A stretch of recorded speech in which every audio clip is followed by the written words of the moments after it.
بسم اللہ الرحمن الرحیم۔ دنیا کا سب سے بڑا افسوس مجھے اس وقت گزرا جب میں نے سنا کہ میرے پیر کا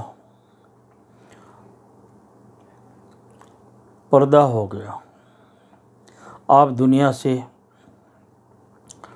پردہ فرما گئے۔ میں نے اپنی زندگی میں سب سے بڑا افسوس کا دن اور رات وہ کاٹا۔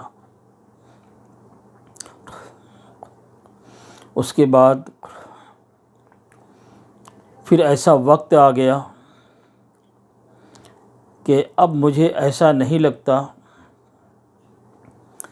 کہ ہماری آپ سے ملاقات نہیں ہوتی۔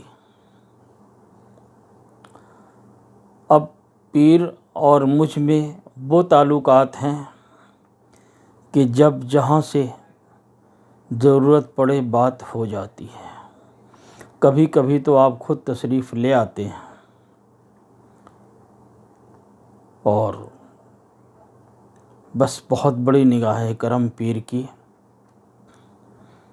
پیر نے جو کہا مجھے بچپن میں وہ ساری باتیں میرے سامنے گزرتی چلی گئیں۔ جب میں سلن قرآن پڑھ رہا تھا، 12 سال کی عمر تھی، آپ نے فرمایا اسلم میاں اللہ چاہیے نا؟ میں نے کہا جی حضور۔ آپ نے کہا انتظار کرو وقت کا، اللہ تمہیں ملے گا۔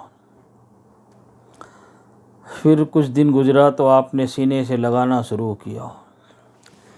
آپ نے جب مجھے پہلی بار سینے سے لگایا تو ایسا لگا کہ میرے قلب میں کوئی سوئی چبھ گئی۔ پھر آپ نے لگایا دوسرے دن۔ ایسا کرتے کرتے 40 دن کا عرصہ گزرا۔ 40ویں دن جب آپ نے مجھے سینے سے لگا کر کے دبایا تو ایسا لگا کہ کوئی بہت بڑا سوجا میرے دل کے اندر پرواز کر گیا۔ چیخیں تو نہیں نکلی لیکن آنکھ میں آنسو آ گئے وہ درد سے۔ آپ مجھے پکڑے ہوئے تھے۔ میری جب نگاہ ملی تو میں نے دیکھا تو آپ کے بھی آنکھ میں آنسو تھے اور میرے بھی آنکھ میں آنسو تھے۔ پھر آپ نے سینے سے لگایا اور پیٹھ ٹھوکا۔ آپ نے کہا اسلم میاں برداشت کرو برداشت کرو، ملتا کسے ہے۔ پھر آپ نے چھوڑ دیا کہ جاؤ سبق یاد کرو۔ پھر ہم سبق یاد کرتے رہے۔ پھر کچھ دن گزرا تو آپ نے کہا کہ اسلم میاں وقت بہت کم ہے، وضو بنا کر ریڈی رہو۔ دراصل ہمارے تعلقات ایسے تھے کہ اگر ہمارا پیر کہہ دے اسلم میاں کنویں میں کودنا ہے تو ہاں جی، جان دینی ہے تو ہاں جی۔ جو بھی ہے ہم نے کبھی نہ سیکھا ہی نہیں تھا، اور آپ کی جو تربیت اللہ اکبر ہم سوچ ہی نہیں سکتے تھے۔ ایسا پیر ہم نے دیکھا ہی نہیں جیسا ہمارے پیر حضرت سید مخدوم محبوب پیر اولک رحمۃ اللہ علیہ۔ آپ کی صحبت میں ہم نے اپنی زندگی کا کافی حصہ گزارا۔ پھر آپ نے ایک دن کہا کہ اسلم میاں تیار رہنا، وضو بنا کر آپ تشریف لے آئے۔ آپ فوراً کہے، آپ نے چلو، فوراً لے گئے آپ اپنے والد صاحب کے روضے مبارک پہ، جو بنا ہوا ہے روضے مبارک، یہ دیکھ لیجئے۔ یہاں پر آپ لے گئے، آپ دروازہ کھولے، آپ نے فرمایا کہ پانی لے آؤ ایک بالٹی بھر کے۔ اس زمانے میں یہ نل وغیرہ نہیں تھا تو ہم ایک بالٹی پانی کنویں سے بھر کے لے گئے۔ آپ نے کہا تھا تھوڑا نیچے سے لے آنا۔ آپ قبلہ رخ بیٹھ گئے۔ آپ نے کہا پانی پلاؤ۔ میں نے دیکھا آپ کی آنکھیں میں کچھ الگ روشنی تھی، چہرے پہ کچھ الگ روشنی تھی۔ آپ نے قبلہ رخ بیٹھ کر کے آپ نے 5 چلو پانی پیا ہاتھوں سے، اور اس کے بعد آپ نے فوراً بالٹی لے لی۔ آپ نے کہا وہیں بیٹھو جہاں میں بیٹھا تھا، ویسے ہی بیٹھو جیسے میں بیٹھا تھا، اور اتنا ہی پیو جتنا میں نے پیا ہے۔ آئے ہائے ہائے۔ پھر آپ نے اپنے ہاتھوں سے 5 چلو پانی پلایا۔ پھر آپ نے کہا یہ بالٹی پانی پھینک کر کے اندر چلو۔ دربار کے اندر لے گئے۔ روضے مبارک پہ جانے کے بعد اندر آپ کے والد صاحب کے مزار اقدس پہ آپ نے سر کو یوں کر دیے، اور پھر آپ چادریں سر سے پیٹھ تک آپ نے ڈال دی، مزار شریف کی چادر، اور آپ نے پیٹھ پر ہاتھ رکھ کے فرمایا اپنا ہے جانو، یعنی اپنا ہی سمجھنا، گھر ہی کا بچہ ہے، چاہے جہاں رہے اس کا خیال رکھنا۔ اتنا ہم نے کانوں سے سنا ہے، اور کیا کہا وہ آپ جانے اور رب جانے۔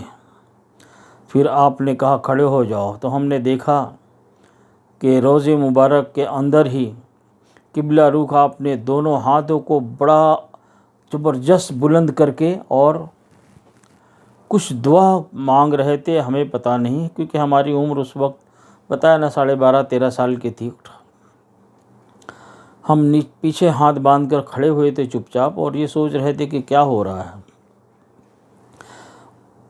کچھ منٹ کے بعد آپ یوں پلٹے ہیں ایسے، اور میرا داہنا بازو زور سے آپ نے پکڑا اور پیٹھ ٹھوکا۔ آپ نے کہا چلو اسلم میاں، بات بن گئی، کام ہو گیا۔ پھر وہاں سے ہم ساتھ میں آپ کے تشریف لے آئے آپ کے خانقاہ پہ، اور پڑھتے رہے کافی عرصہ۔ پڑھتے پھر ہمارے دل میں آیا کہ ہم بمبئی جائیں گے۔ آپ نے کہا ٹھیک ہے اسلم میاں، یاد رکھو تمہارا اپنا ایک وقت آئے گا، اعلیٰ قسم کو صوفی گزرو گے، لاکھوں میں کھیلو گے، ٹھنڈے میں رہو گے، بڑے مزے میں رہو گے، پھر تو چاہے ہم کو بھول ہی جاؤ۔ 13 سال کی عمر میں میرے زبان سے نکلا کہ نہیں جی، میں بھول جاؤں تو بھول جاؤں، لیکن آپ نہیں بھولنا۔ آپ نے فرمایا کہ ہاں، ہم کیوں بھولیں۔ پھر آپ نے اپنی گدی پر بٹھایا، آپ نے بڑی دعائیں دی۔ میں واحد بچہ آپ کے پاس پڑھتا تھا اور کوئی تھا نہیں۔ ہمارے تعلقات ایک دوستانہ بھی رہے، باپ بیٹے کا بھی رہا، پیر مرید کا بھی رہا، اور ہم کہہ نہیں سکتے ہیں، آپ اتنا چاہتے تھے ہمیں۔ پھر آپ نے ایک دن اندر آپ کے والد صاحب کی جو پلنگ بچھی ہوئی ہے اس پہ بستر ہمیشہ لگا ہی رہتا ہے، آپ نے اس پہ سے ایک چادر، آپ نے کہا یہ چادر لے لو، چلو اس کو مسجد لے چلو۔ ہم مسجد گئے، پانی بھرا، پانی بھرنے کے بعد اس پہ صابن لگایا اور دھویا۔ مسجد میں ہم تھے اور ہمارے پیر صاحب تھے۔ آپ نے اس پہ پانی ڈالا، 3 مرتبہ پانی ڈالا اور 3 مرتبہ نچوڑا۔ ہم نچوڑ ہی رہے تھے، جبھی آپ فرماتے ہیں کہ اسلم میاں تم یہ مت سمجھنا کہ ہم کوئی چادر دھو رہے ہیں، میاں یہ وہ چادر ہے کہ لاکھوں تقدیر ترستی ہے کہ ہم چھو لیں لیکن چھو نہیں سکتے، اور ایک تم ہو کہ جو دھوئے جا رہے ہو۔ اور باقی بڑی سٹوری ہے، انشاءاللہ اس کے آگے پھر ہم بتائیں گے۔ پھر بمبئی آئے تو کیسا ہوا، کیا معاملہ، لیکن پیر کامل ہو، پیر ہو، اور نیک اور صالح پیر ملنا بڑے مقدر کا کھیل ہے۔ ہم تو حالانکہ کم سے کم 4-5 مدرسوں میں پڑھنے گئے، اسکول میں پڑھنے گئے، بڑے بڑے مدرس مجھے پڑھانے آتے تھے، لیکن کوئی پڑھا ہی نہیں سکا، سب کتاب پڑھاتے تھے نا۔ تو ایک دن رات کو جب ہم سوئے ہوئے تھے، ہمیں بڑا افسوس ہوتا تھا کہ ہم جس چیز کی تلاش میں ہیں وہ ہمیں مل ہی نہیں رہا ہے، ہمیں تو اللہ کی تلاش ہے۔ اور کبھی کبھی اکیلے اونچی ٹیلے پہ کھڑے رہ کے اذان دینے کی عادت، نعت شریف پڑھنے کی عادت حضور صلی اللہ علیہ وسلم سرکار کے شان میں، یہ سب عادتیں تھیں۔ تو ہم سو ہی رہے تھے کہ 4 لوگ آئے، جبہ پہنے ہوئے، بڑا صافہ باندھے ہوئے۔ انہوں نے سلام کیا، میں نے کہا وعلیکم السلام ورحمۃ اللہ وبرکاتہ۔ انہوں نے کہا اسلم صاحب آپ کو جس چیز کی تلاش ہے وہ مدرسوں میں نہیں ملے گا، آپ چلے جائیے فلاں گاؤں پرکھا شریف مولانا حبیب صاحب کے پاس، آپ تعلیم وہاں لیجئے۔ اس کے بعد وہ غائب ہو گئے، پھر ہم وہاں چلے گئے۔ اس کے آگے بعد میں ہے نا۔ اللہ حافظ، اللہ خوش رکھے۔